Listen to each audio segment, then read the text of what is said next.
Hello and welcome to Fieros Reborn with me, Fieros Reborn, on Fieros Reborn channel's name of Fieros Reborn.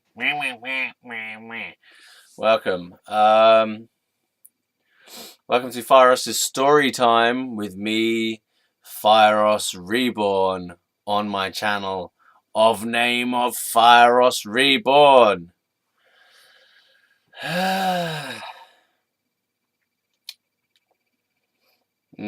Fieros' story time, also known as the never-ending quest for a decent hairstyle that has not yet achieved fulfillment. Okay. Oh God. All right. So I've just been crying a little bit. I've been watching the film Inside Out again for the millionth time, and it just gets better and better. People, the more you watch it, the more details you find. I like looking at backgrounds now. I get to the point where I've seen the actual film so many times that I'm just looking at things in the background to see what's there. And I find the whole world creation very interesting. Okay, so we're talking mental health again. Still, I shall reiterate my goals for this series, which are two.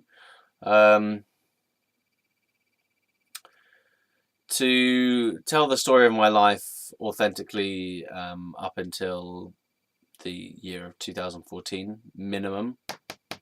And when I get to the year of 2014 in my life story, I am going to stop doing videos for a year until 2020. I feel honestly a bit scared about that now. I don't know what I'm going to do because I've been doing videos for ages now. I've been doing it for 5 years, more than 5 years now. Shit. I mean, I started doing videos earnestly in about 2012. Fuck. And it's now 2019. So that's 7 years, but it's not 7 full years because the beginning was a bit sparse. Yeah. God. So actually that's making me think, yeah, I really do need a break.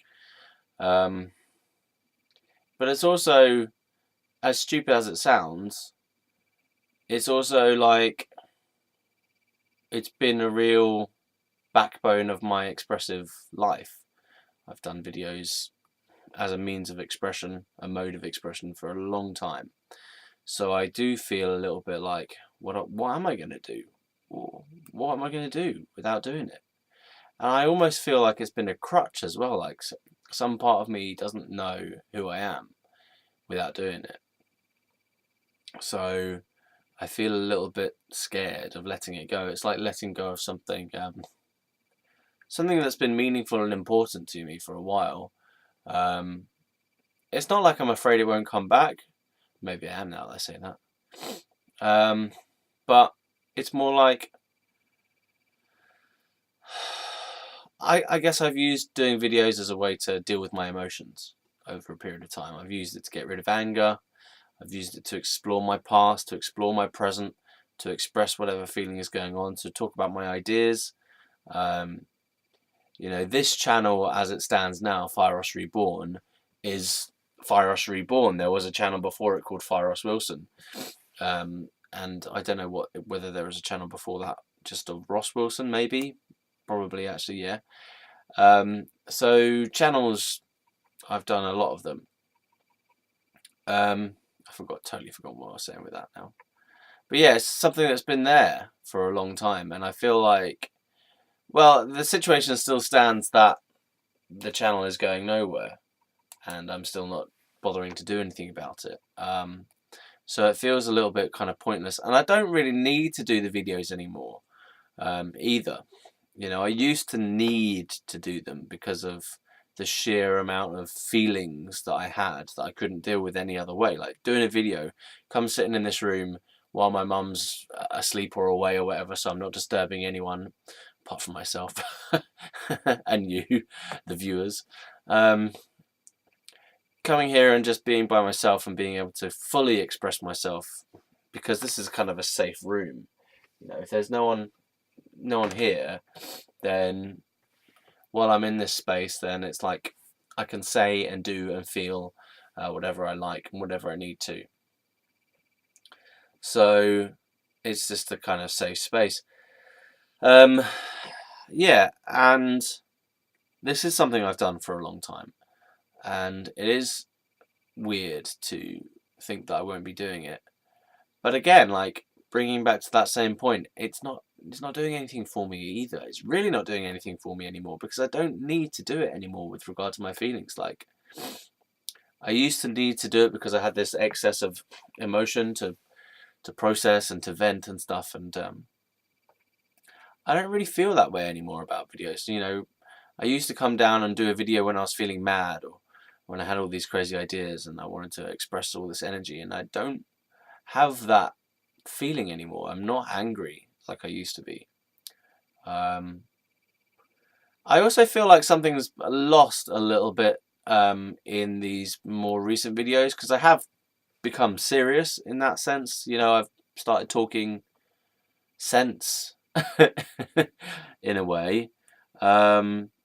Whereas before I was always like putting on an act.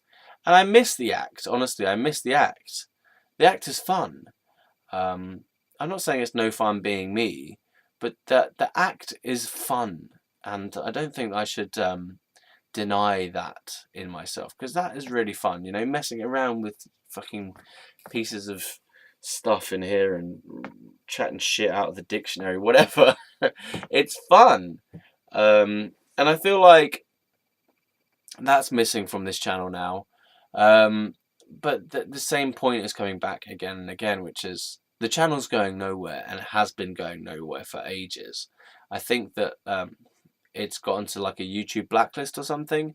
That's just what I've heard, that you can get onto a YouTube blacklist and therefore you don't get promoted or don't get picked up by the algorithms very easily. So yeah, I just feel like my content has been in the past a bit too controversial or a bit too many swearings, too many fucks, too many cunts, too much negativity probably in the past, and too much reality as well. Let's not forget reality aspect.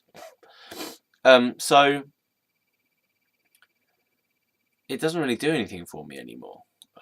Once this storytelling thing is finished, I need to do stuff that actually is good for me. More sociable. I'm thinking of the stand-up comedy thing again, but I'm honestly shitting myself about that as well. I don't know if I actually want to do it.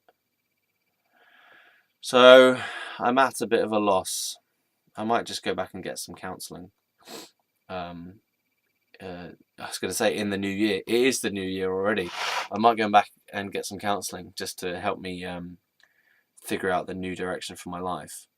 Because I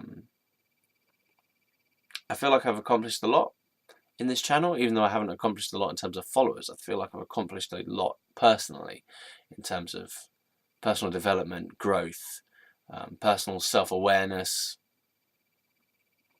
What's that thing, like self-responsibility, like being responsible and aware and contained, I think is a good word with regard to my emotions. So it's like I don't need to act out my emotions now because I can feel them and I can deal with them inside myself much better.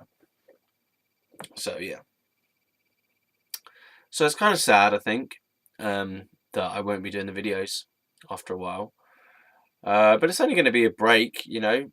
Then again, YouTube might go underground. It might fall down in the time that I'm away from the channel and something else might take its place. I hope so, in a way. I hope that there's going to be a more... what's the right word? A platform that is better for the creators. Like, YouTube is not a platform that is very good for creators unless you happen to be in the top percentage of creators where you can make money from it. But even so, the money is dependent upon advertising, and I still don't think that's right. I still don't think that well, basically what I think is that you should be able to charge. I don't think that this entertainment should be as free as it is. I think that there should be fees, really, for this kind of entertainment. Low fees, like really low fees, but I think there should be a cost to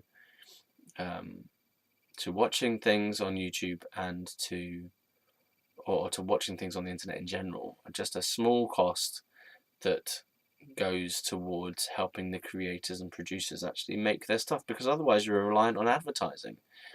And if entertainment was to be monetized online in the same way that it is monetized offline, for example, you buy a ticket to go and see something. Like, you buy a ticket to go and see a play. You don't just walk by the theatre, walk in, watch the play, and then fuck off home without paying anyone. That's not how it works in the real world. But yet on the online world, everything is free. And I don't think that is sustainable. And I don't think it's healthy either. I think it's where creators and producers sell themselves or sell their souls. They let their material free and wild into the world, and may or may not get paid for it, and certainly they're not able um,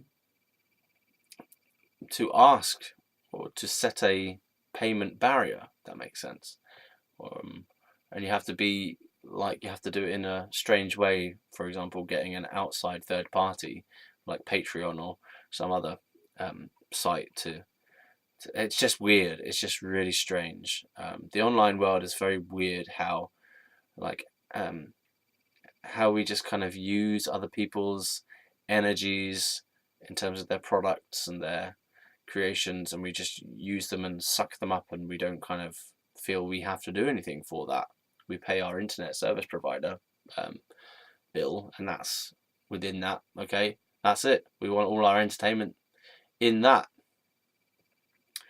So yeah, I think that there needs to be a more mature approach to monetizing video content across platforms, because it doesn't look after the creators. This current model that we have, the advertising model, doesn't work.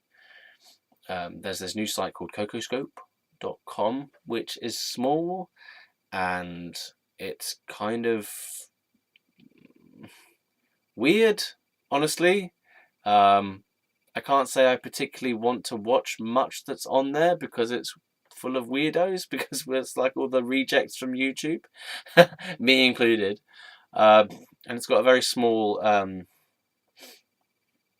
viewer base at the moment. But I think that if that grows, which it will, then that could be a viable alternative. With the benefit of Cocoscope, one of the benefits of being on Cocoscope is that you can actually charge for your videos. You can charge for people to watch your videos. You can charge a subscription fee for people to subscribe to your channels. Stuff like that, and tips as well. You're able to receive tips directly through that platform, which is correct. I think that's correct in terms of like how things should be done. So you provide a service. As I've said before, it's like in a restaurant. You provide a service, and someone pays you at the end for doing that, for providing that service or that piece of entertainment. Or similarly, at a gig, you buy in advance your ticket to go and see a gig, whether it's comedy or music or dance or whatever it is. You pay an entry fee, which is correct. I think that's correct. That's how you balance the fact that you're receiving something. You're receiving the entertainment, and so the performers and the production company, whatever, receive money for it. That's the whole point of it. So this system of YouTube, I don't think is win-win at all. I think it's a win for the consumer, as in it's a win for us watching stuff, but it's a loss for the creator or producer. So it's bizarre, and I think it needs to change, because it doesn't work. And maybe long term it will change naturally, because it doesn't work, because it's not sustainable, that over the long term people will just go, this is not working. Yeah.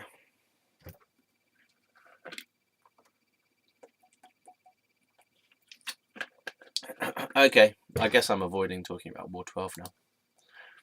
Well, hopefully the fucking screen won't freeze halfway through the thing like it did previously. Okay. Alright, well, let me try and get into the space of War 12. What do we need to talk about War 12 now? I mean, I told you I escaped. I've told you about the questions they used to ask every time. Come in and ask me if I wanted to harm myself or anyone else. I say no. I told you about being depressed in my bed. thinking about escaping over that wall. It's hard to describe just how unhappy I was in that situation. It's the worst psychological pain I've ever experienced. Yeah. The worst and most prolonged psychological pain I've ever experienced. Because it was unrelenting and there was nothing to do and no distraction. It was just pain. Like my mind was just this dark, torturous place. And I was just trying to sleep. I'm trying to figure out how to get out of there and not coming up with any answers. Yeah. I told you about the meditation session that we did, which was ridiculous. There was also an aromatherapy session, which was nice, actually. Just this lady just gave me a kind of hand massage using aromatherapy oils, which was really nice. What else? I played foosball with that Hannah occupational therapist lady once. That was okay, I suppose. Played a lot of pool with Mark, the big tall guy with the little ears and looks a bit like Shrek but massively taller. There was this other guy in there called Donald. He was, don't know, he was interesting, I suppose. He was a bipolar person of his own admission. He called himself bipolar. So he was bipolar, and he used to walk around in this kind of like meaning-filled depression. Meaning-filled. Everything was meaning-filled. Meaningful. A meaningful depression. It was like something out of a romantic poem thing. Oh, it was like a woe is me. The world is so beautiful and tragic, and I am caught in the middle of its beautiful tragedy the whole time. So he was obsessed with the beauty of life and other people and things, but that he was this rejected, worthless piece of scum in contrast to all of it. So he would praise me as being this rock star person because I could play the guitar and I'd written this album and stuff, and we put my album on play at the hospital. There was like a little CD player there. We put that on there, and he called me rock star from then on forever, which was quite annoying actually.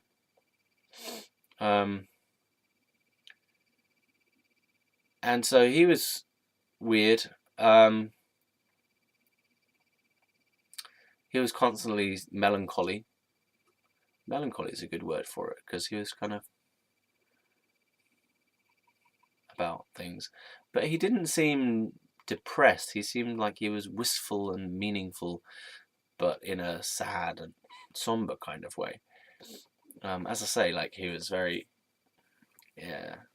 fixated upon the tragedy and beauty of life, the tragic beauty of life.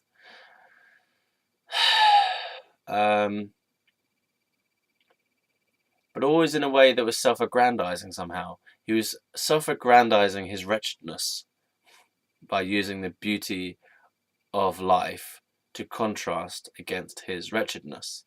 So he would be like, "Oh, Ross, you're such a rock star. You know, I could never be anything like you," something like that. So it was always like something that was good against him that was bad. So there was this little statue that he got as well. It was a statue of Pan, the Greek mythical beast, or some mythical beast called Pan, right? The little horns. It was a carving in something. Stone, ivory, wood, I can't remember. Plastic, I don't know. And so he gave me that to borrow so that I could draw it, because I was doing a lot of drawings at that time, still, as I do, still now. Yeah, so he gave me this little statue to draw, and he was like, "Oh, it's amazing and it's beautiful." He found it in a charity shop, and he was all really praising it. then he was like, yeah, but I want it back though. So that was funny. And I drew it and I did a nice little sketch of it. And then he was always like praising my sketch in a way that made him seem like it was all about him somehow. It's really weird. He had this kind of massive negative ego about himself, massive low self-image. So the world was amazing and beautiful, and other people were amazing and beautiful, and he was nothing and wretched and worthless. So that's a strange kind of grandiosity there. But we used to chat and stuff. He used to wander around. The thing in the psych wards is there's a lot of wandering around that goes on because there's not much else to do. I've said before, there's not much to do. You've got the piano, the pool table, the puzzles, books, the little CD player, table tennis table, which was not always set out. You had to get it out yourself. And the foosball table. There's only so much of that you can do in a day and in a week. Do you know what I mean? You know. So there was a lot of wandering around that happened. People just would walk around on the corridors because there's nothing else to do. Which that's sad, really, isn't it? We've got the smoking area outside in that little tiny little garden bit, which people used to sit in and whatever. I played one of my songs to the inmates there for a while, or a couple of my songs to them, and they really liked it. It's just sad. The whole thing's sad. It's really sad. Just like shuffling, ambling, wandering ghosts, or zombies, captured in this, trapped in this little kind of environment. Because, you know, there's no role for us there. We don't have a job there. We don't have a task list. It's hard to enjoy stuff in a place like that. Because no one wants to be there, for one thing. We're all there against our will, apart from the voluntary people, I suppose. There weren't many of those. And it's just a weird place to be. Really weird. Really creepy, kind of strange, unsettling vibe to be there. You had the TV room, but as I say, only one TV for however many inmates. So what are you going to watch? I remember watching The Simpsons. It was a very small TV as well, so that wasn't great. I think you had to go through the TV room to get to the outdoor smoking bit as well. Oh, it's just a nightmare because also, you got to think, you don't have any choice over who is in this place. Like, when you're stuck in there, you get put in this psychiatric ward. It's not like you've chosen who you're going to be there with in advance. It's not like I go, oh, okay, yeah, I'll pick this person, this person, this person, because they'll be good for my stay. No, you just get shoved in with whoever else is in there at the time, obviously. That's just how it works. So everyone's weird, and a lot of people smell, and everyone's fucking weird. Everyone's weird. Like, much more weird than the weird people you meet in the street. Everyone's weird. It's a psychiatric ward, okay? Everyone has something that's going a little bit crazy inside their mind or body or emotions, right? So, trying to have a normal conversation with anyone is fucking hard. Because everyone's weird. You know? You're not going to have very good social connections there. There were a few people who I did manage to connect with. But then again, the revolving door aspect of it, which means you come in, you do some time, you take your medicines like a good boy or girl, and then you get kicked out. That means that if you're there for a long time, like I was, relatively long from my perspective anyway, it means some people only go in there for like 5 days. Some people go in for a couple of weeks. And so you get to know people and then they're gone. So even if you do make a connection, it's not that great because you could lose your friends straight away, which did happen. I mean, I'll talk about another person as well, actually. So when I first got there was this girl who was 17, and I was like 22. Yeah, I was 22. Yeah, I was 22. She was 17, but that was okay at that time. You know, that wasn't a big deal that she was only 17. It was a little bit of a deal, but it wasn't a big deal. Yeah, and I kind of fancied her, I guess. She was the only girl who was attractive at all in there. There was this other girl, yeah, she was a girl, but there was this other girl who was kind of attractive, but she was also really angry.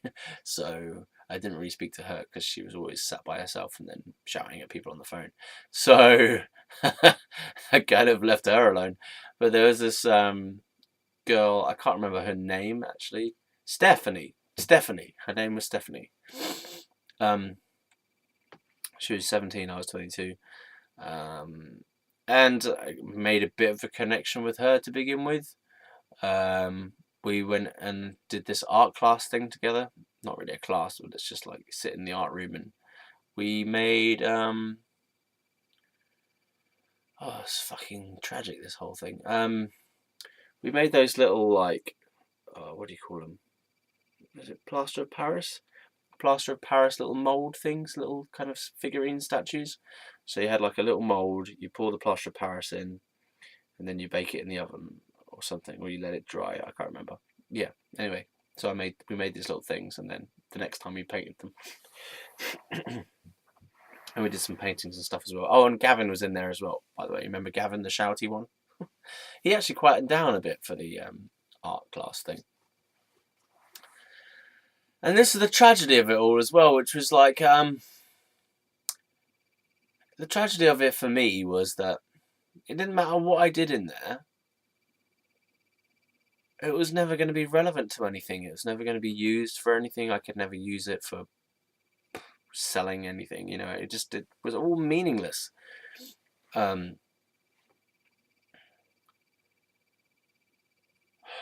It was just stuff that we had to do to kill time before we were allowed out, basically. So it felt kind of... I wanted it to be meaningful, but then I knew that it wasn't meaningful either.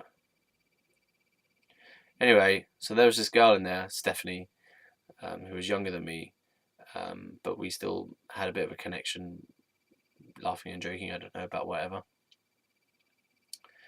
And in this art class, she decided to paint a cat nose and whiskers on me, just with paintbrush on there, like that, right?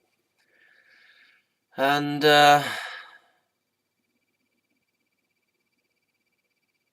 was fine. That was fun. It's just a bit of a laugh, you know. And this is the stupid thing, that the nurses or the psychiatrist doctor, I think it was, noted that down as being part of a symptom that I had painted a cat face on me. So this is how mad the whole fucking system is. That got noted down as being a childish behaviour or something.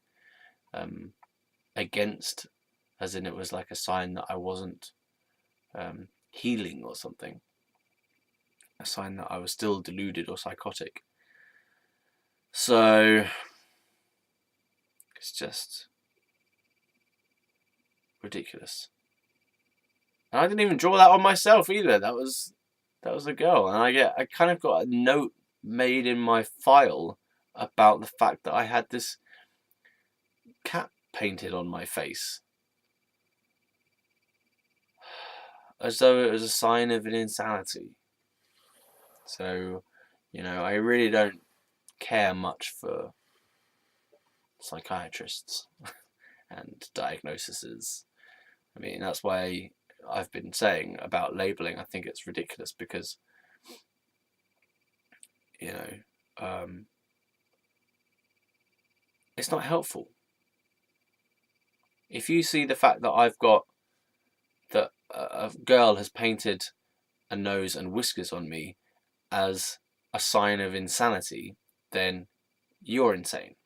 Like, what? They didn't even ask me anything about it. They just said, oh, oh, that's obviously a symptom. So the system is insane.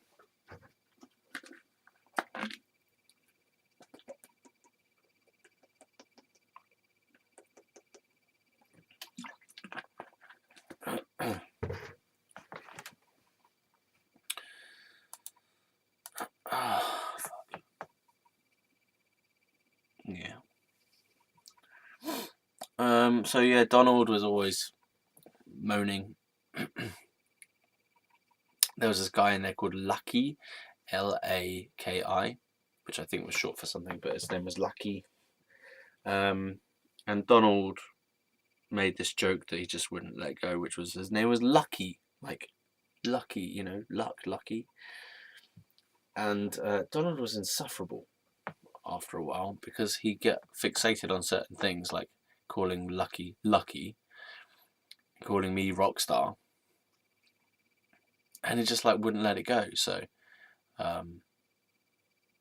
one of the things he used to say was playing pool.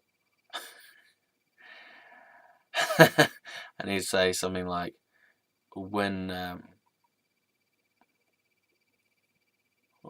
Lucky would beat him at pool, he'd say, oh, I just wasn't very lucky. So stupid. And also, every time that we went to I went to talk to him, I'd ask him like how he was. I'd say, how are you? And he'd say, all the better for speaking with you. Right, okay.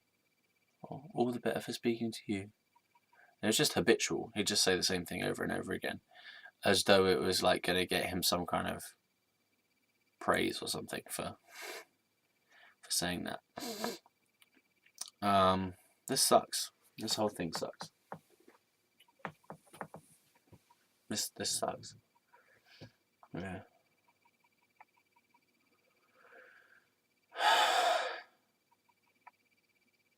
Damn.